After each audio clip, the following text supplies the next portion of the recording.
We're in historic Philadelphia.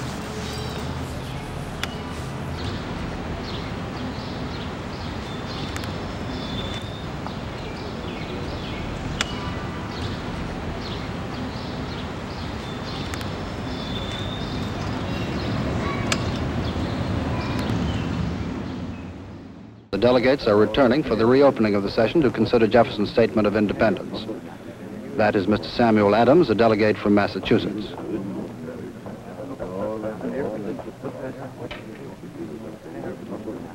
Mr. Alsop from New York. He is personally against the resolution and the document on independence. The young man with him is Edward Rutledge of South Carolina. He's 26, the youngest member of Congress. He helped organize the opposition to the resolution on independence, but finally voted for it.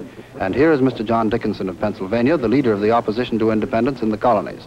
Oh, Mr. Dickinson, all of the delegates are not yet here. Only Mr. Dickinson, of all those here, did not vote for independence. Just what his role will be here today is not known. That's John Hancock, President of the Congress, who's arguing with Mr. Jefferson. It is my opinion, sir, that the whole passage on the matter of slavery must be omitted. And why, sir? Why continue what we know is wrong? We know it is an abomination. The last speaker was John Adams. Let me read it to you again and tell me if it helps or hinders independence. Gentlemen, Benjamin Franklin. we are not met here to condemn all the abominations with which human beings amuse themselves, but only those which hinder us from independence. Well, that is so. Permit me. Mr. Richards, will you please close the doors? The document goes on about King George. He has waged cruel war against human nature itself, violating its most sacred rights of life and liberty in the persons of distant people who never offended him, captivating and carrying them into slavery in another hemisphere, or to incur miserable death on their transportation hither. And so it goes on. I do not think, gentlemen, that that paragraph will aid us in the South. I'm from the South. I own slaves, and yet I would gladly end the practice. If I may, while I have been opposed to immediate independence, nevertheless I voted for it to maintain unanimity, without which we cannot survive the present struggle with Great Britain. But I assure you, gentlemen, if you include this paragraph, you will exclude from our forces those who have most bitterly opposed the king. Well, Mr. Jefferson?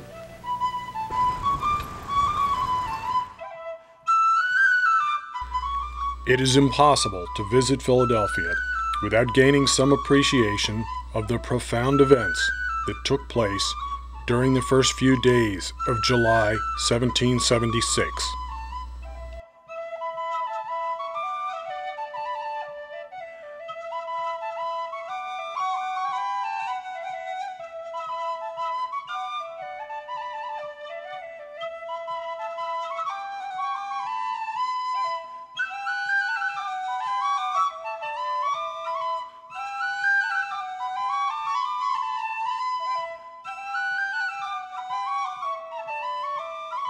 Here comes Thomas Jefferson of Virginia, who wrote the document, and following him is Mr. Benjamin Franklin, another committee member.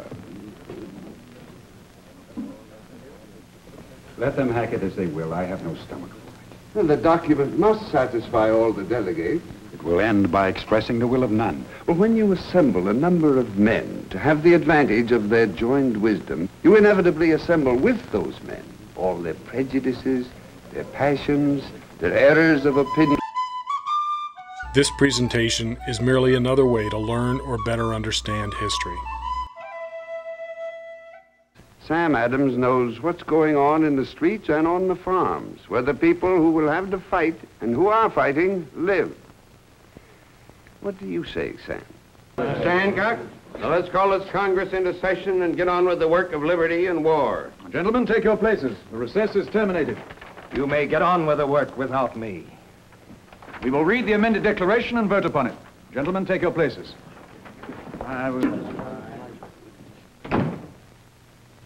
My lot is with the patriots, right or wrong. It's being carried! It's being carried! What is the vote of Rhode Island? Rhode Island votes aye. South Carolina? Aye.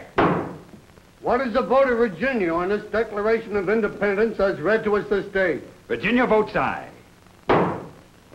The vote is unanimously carried. I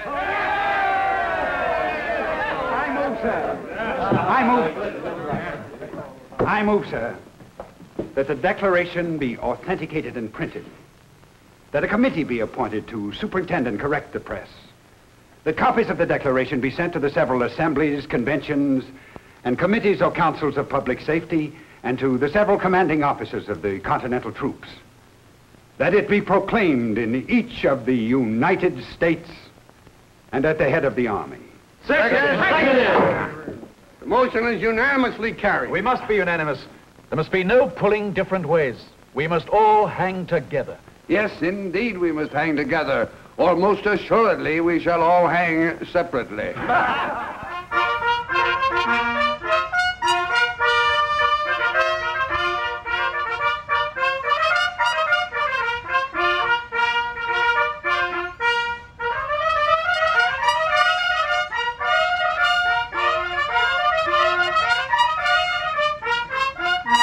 When in the course of human events it becomes necessary for one people to dissolve the political bands which have connected them with another, and to assume among the powers of the earth the separate and equal station to which the laws of nature and of nature's God entitle them, a decent respect to the opinions of mankind requires that they should declare the causes which impel them to the separation.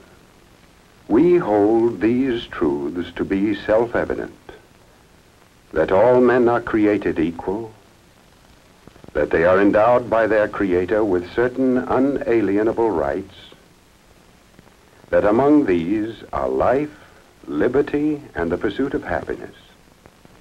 And for the support of this declaration, with a firm reliance on the protection of divine providence, we mutually pledge to each other our lives, our fortunes, and our sacred honor. We're going to switch off the streets and go down along the canal. Okay.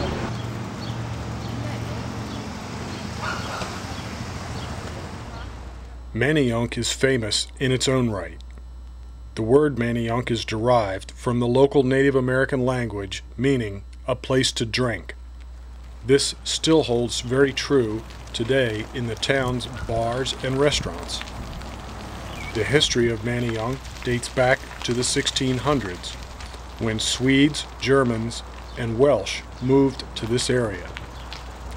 The canal on our left was begun before the Revolutionary War.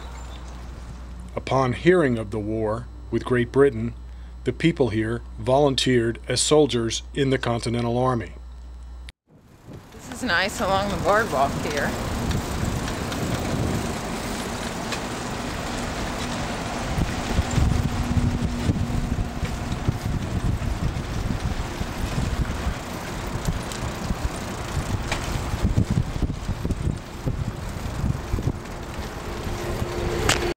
George Washington came through this area several times, and he was known to remark on how well built the homes were on Ridge Road.